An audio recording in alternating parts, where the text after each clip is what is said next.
अस्सलामुअलैकुम स्टूडेंट्स। आज मैं आपको पढ़ा रहा हूँ matrices. Matrices chapter matric class के लिए भी अहम है।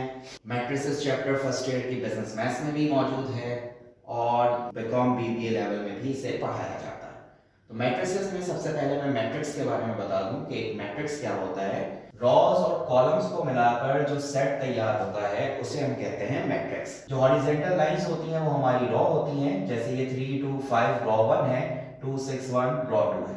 और जो हमारी वर्टिकल लाइंस होती हैं वो कॉलम्स होती हैं, जैसे ये 3 2 कॉलम 1 है, 2 6 कॉलम 2 हो गया और 5 1 कॉलम 3 हो गया। तो इस तरह से रॉज और कॉलम को मिलाकर एक मैट्रिक्स कंप्लीट होता है। अच्छा, यहां पर मैंने क्या लिखा है 2 मल्टीप्लाई बाय 3, ये किसको रिप्रेजेंट कर रहा है 2 रॉस एंड 3 कॉलम्स।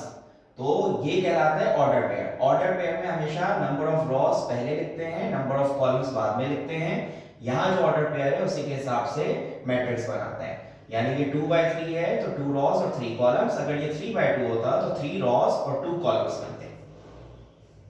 अच्छा, अब हम कुछ अहम कॉन्सेप्ट इसका देखते हैं। एक है स्क्वायर मैट्रिक्स। स्क्वायर मैट्रिक्स का क्या मतलब होता है कि जहां पर नंबर ऑफ रॉस और नंबर ऑफ कॉलम्स अगर बराबर हो तो उसे हम स्क्वायर मैट्रिक्स कहते हैं। जैसे ये है कि यहां पर रॉस भी दो हैं,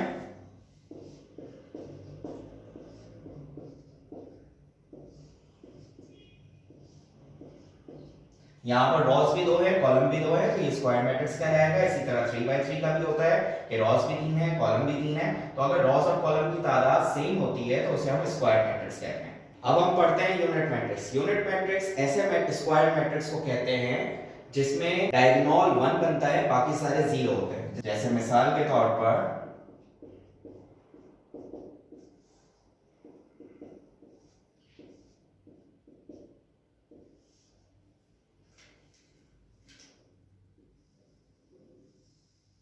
ये डायगोनल हो गया 1 का, 1 1 और बाकी दोनों 0 हो गए। अगर इसे हम 3 बाय 3 में बनाएंगे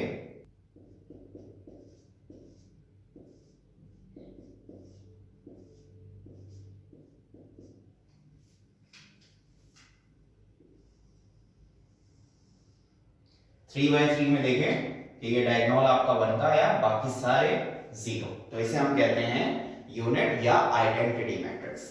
अब देखें, अब हम पढ़ रहे हैं transpose of a matrix. Transpose of a matrix में क्या करते हैं, हम रॉस और कॉलम को इंटरचेंज कर देते हैं। जैसे ये देखें, अगर a की वैल्यू जो है ये 2 5 1 0 3 -2 है, तो ये हमारा रॉ 1 हो गया और ये हमारा रॉ 2 हो गया। इसी तरह से C1 C2 और C3 हो गए।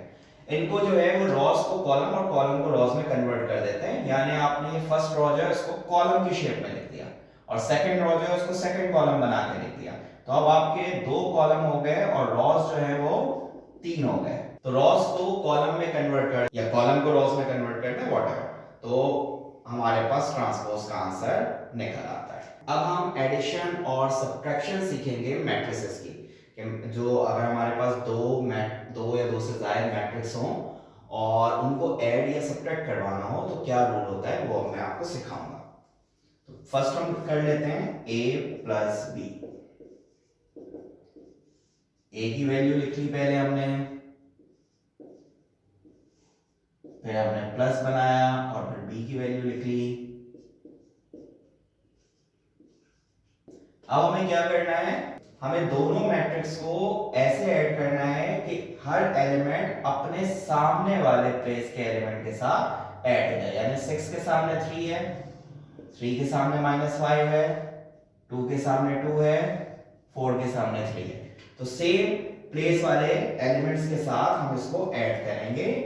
6 के साथ 3, 3 के साथ प्लस माइनस -5, 2 के साथ 2 और 4 के साथ 3। अब बस हम इसका फाइनल आंसर ले लेंगे। 9 4, 3 में से हमने 5 माइनस किया, माइनस का 2, 4 प्लस 3 7। अब हमें a और b को माइनस करना है तो रूल सेम है जो एडिशन के हैं वही सब्ट्रैक्शन के। ये देखें, जो मैंने एरोस बनाए थे वो मैंने रब नहीं किया क्योंकि सेम रूल है एडिशन और सब्ट्रैक्शन के। जैसे एडिशन में सामने वाले एलिमेंट के साथ हम ऐड करते हैं, सब्ट्रैक्शन में बस माइनस कर देते हैं। तो 6 - 3 3, minus minus plus 5, 2 minus 2, 4 minus 3। Final answer ले लेते हैं इसका। 6 माइनस 3, 3, 2 माइनस 2, 0, 3 प्लस 5, 8, 4 माइनस 3, 1। ये आ गया a माइनस बी का आंसर। अब हमें मल्टीप्लिकेशन ऑफ मैट्रिसेस सीखना है। जो क्वेश्चन मैंने लिया था उसी को मैं मल्टीप्लाई करवा के अब आपको दिखाता हूँ। मल्टीप्लाई का तरीकाकार थोड़ा सा चेंज होता है, मैं आपको करके दिखाता हूँ।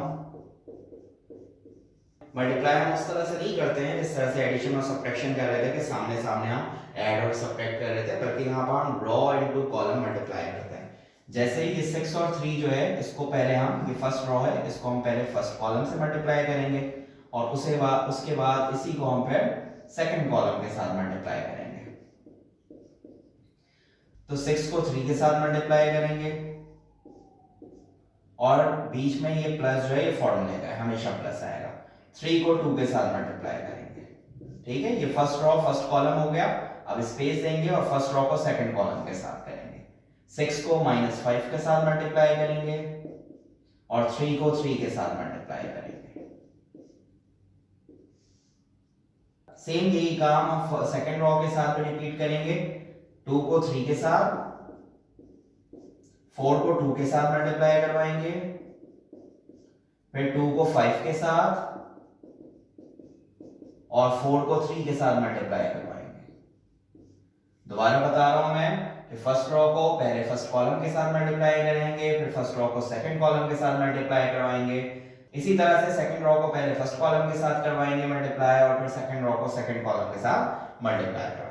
6 3 is 18, 3 2 is 6, 2 3 is 6, 4 2 is 8, 6 5 is -30, 3 3 is 9, 2 5 is -10 और 4 3 is 12। नीचे जगह नहीं है मेरे पास, तो मैं इसको इस तरह से करके यहीं पर इसके फाइनल आंसर लिख देता हूं।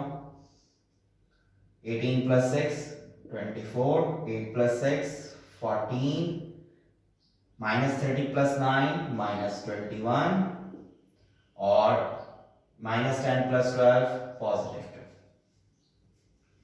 ठीक है, 18 + 6 24, 6 + 8 14, 9 में से आप 30 माइनस कर दें 21, 12 में से 10 माइनस कर दें 2।